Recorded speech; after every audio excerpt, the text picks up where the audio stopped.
اس کے چہرے کا رنگ بدل کر رہ گیا اور وہ چپ رہا۔ میں نے اپنا سوال واضح کرنے کے لیے کہا، بعض جھوٹے بہتان مشہور ہو جاتے ہیں۔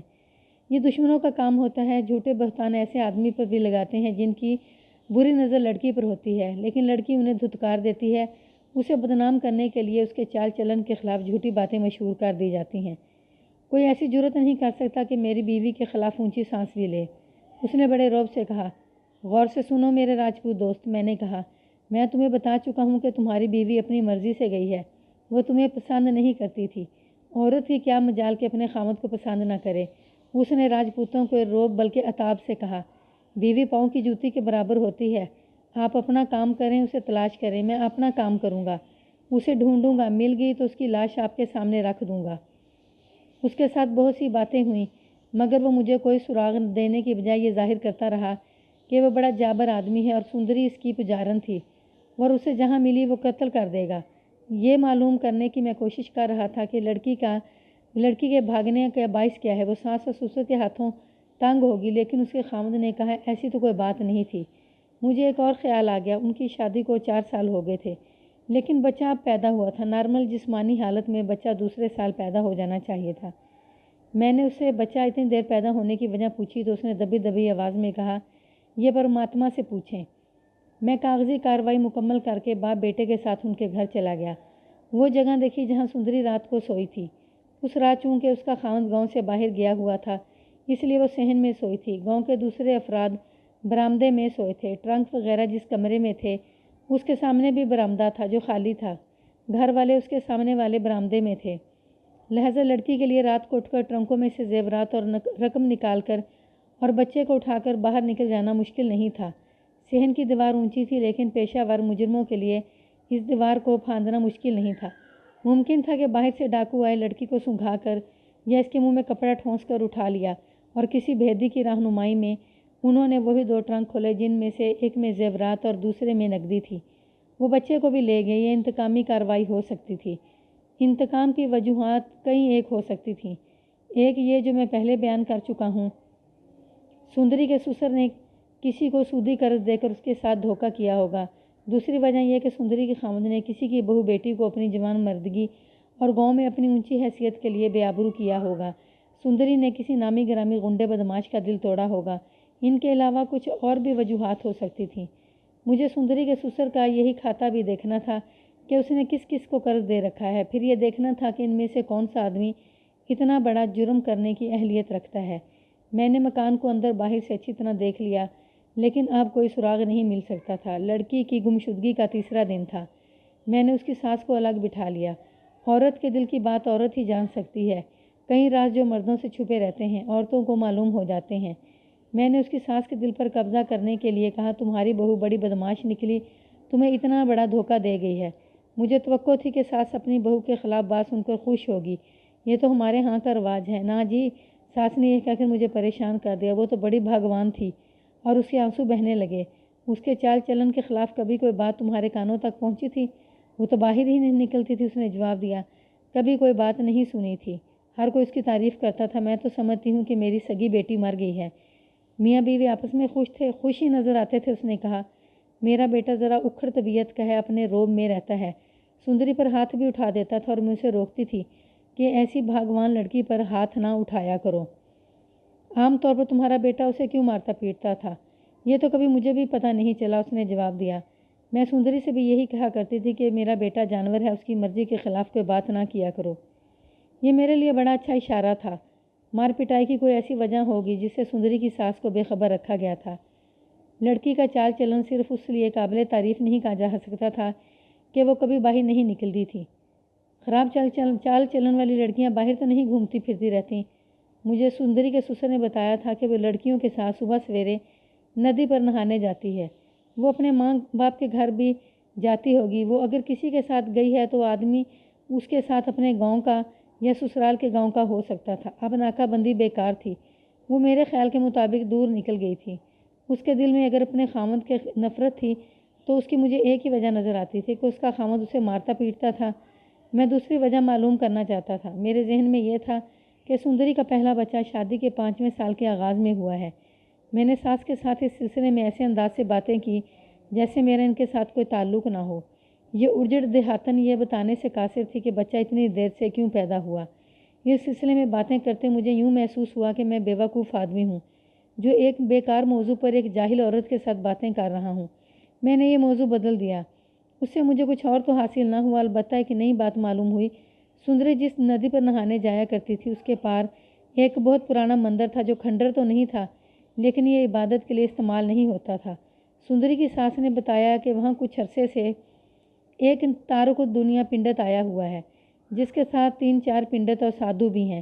یہ پنڈت ہر مرض کی دعا کے لیے مشہور ہو گیا تھا۔ وہ مسلمانوں کے پیروں کی طرح مرادیں بھی سنتا اور بے اولاد عورتوں کو اولاد بھی دیتا تھا۔ ساس نے سندری سے کہا تھا کہ وہ اس مندر میں جایا کرے اور پنڈت سے کہے کہ اولاد دے۔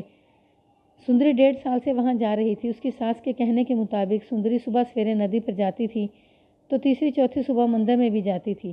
کیا تم یہ سمجھتی ہو کہ اسے بچہ پنڈت کی دعا سے ملا ہے؟ میں تو یہی سمجھتی ہوں، ساس نے جواب دیا۔ کیا تمہارے بیٹے کو معلوم تھا کہ سندری پرانے مندر میں اولاد کے لیے جاتی ہے؟ معلوم ہوگا، اس نے جواب دیا۔ مندر میں جانا پاپ تو نہیں؟ میں پنڈتوں کی کرتوتوں سے اچھی طرح واقف تھا اور مجھے معلوم تھا کہ مندروں کے اندھیرے کمروں میں کیا ہوتا ہے۔ یہ مندر ہمارے پیروں کے حجروں سے ملتے جلتے ہیں۔ مجھے یہ بھی معلوم ہے کہ پنڈت، سادھو اور پیر کی دعاؤں سے بے اولاد عورتوں کے ہاں جو بچے پیدا ہوتے ہیں ان کے باپ کون ہوتے ہیں۔ یہ پنڈت اور پیر اولاد نہ پیدا کر سکنے والے خامدوں کی مردانگی کی لاج رکھ لیتے ہیں۔ اس معاملے میں پیر اور پنڈت ایک ہی مٹی کے بنے ہوئے نظر آتے ہیں۔ کسی بے اولاد خامد کے ہاں بچہ پیدا ہوتا ہے تو وہ اپنے آپ کو فریب دے دیتا ہے کہ یہ بچہ اسی کا ہے۔ میں نے اپنے ذہن میں نوٹ کر لیا کہ سندر کی گمشدگی کے ساتھ پرانے مندر کے تارکت دنیا پنڈت کا تعلق ہو سکتا ہے۔ گاؤں کے نمبردار، ذیلدار اور سفید پوش میرے ساتھ تھے۔ میں نے انہیں کہا کہ ان لڑکیوں کو بلائیں جو سندری کے ساتھ ندی پر نہانے جایا کرتی تھی۔ تھوڑی دیر بعد 3 لڑکیاں لائی گئیں۔ میں نے ہر ایک لڑکی سے الگ الگ پوچھ گچھ کی۔ ان میں سے ان سوالوں کے جواب لیے کہ سندری اپنے خاوند کے ساتھ خوش تھی یا نہیں، کیا وہ ندی پر کسی سے ملتی تھی، کیا پنڈت اس پر زیادہ مہربان تھا، کیا وہ کسی اور کو چاہتی تھی۔ دیہات کی نومر لڑکیوں کے منہ سے راز کی بات نکلوانا آسان نہیں ہوتا۔ وہ پولیس سے ڈرتی بھی ہیں اور ان میں جھجک بھی ہوتی ہے۔ میں نے اپنے انداز سے ہر لڑکی کے دل سے پولیس کا خوف نکالا اور انہیں کھل کر بات کرنے کے لیے تیار کیا۔ مجھے ان سے یہ معلومات حاصل ہوئی کہ وہ بھی سندری کے ساتھ مندر جایا کرتی اور پوجا پاٹ کرتی تھیں۔ سندری بڑے ہی پنڈت کے پاؤں میں ماتھا رگڑتی اور اس سے اولاد مانگتی تھی۔ کچھ دن بعد پنڈت نے یہ رویہ اختیار کر لیا کہ وہ سندری کو الگ کمرے میں لے جاتا تھا اور کچھ دیر بعد سندری اکیلی ہی باہر آتی تھی۔ اس کے بعد اس نے ایک بچے کو جنم دیا۔ یہ بات مجھے ہر ایک لڑکی نے بتائی اور میں نے ہر ایک لڑکی سے پوچھا کہ وہ جب پنڈت کے ساتھ کسی اور کمرے میں جا کر واپس آتی تھی تو اس کی حالت کیسی ہوتی تھی۔ کوئی لڑکی بھی میرے اس سوال کا جواب نہ دے سکی۔ میری کوشش سے انہوں نے یہ بتایا کہ وہ کبھی بہت خوش ہوتی تھی اور کبھی اداس ہوتی تھی۔ ان لڑکیوں سے مجھے پتہ چلا کہ شادی سے پہلے سندری بہت شوخ اور چلبلی ہوا کرتی تھی۔ لڑکیوں کو سندری کے متعلق یہ بات اس کے میکے گاؤں سے معلوم ہوئی تھی۔ شادی کے ابتدائی 1-2 مہینے وہ سسرال میں بھی شوخ اور چلبلی رہی۔ اس کے بعد وہ چپ چاپ رہنے لگی۔ میرے پوچھنے پر لڑکیوں نے بتایا کہ مندروں میں دوسرے گاؤں کی بھی عورتیں آتی ہیں اور مرد بھی وہاں جاتے ہیں، لیکن ان مردوں عورتوں کی تعداد اتنی نہیں ہوتی جتنی گاؤں کے مندر میں جاتی ہے۔ لڑکیوں سے مجھے یہ بھی پتہ چلا کہ گاؤں کے مندر کا پنڈت گاؤں والوں کو پرانے مندر میں جانے سے روکتا ہے۔ ان میں سے کسی لڑکی کو وہ معلوم نہیں تھا کہ سندری کسی اور کو چاہتی ہے یا نہیں۔ انہیں یہ معلوم تھا کہ اپنے خاوند سے وہ نالاں تھی۔ وہ سہیلیوں کے سامنے اپنا رونا روتی تھی۔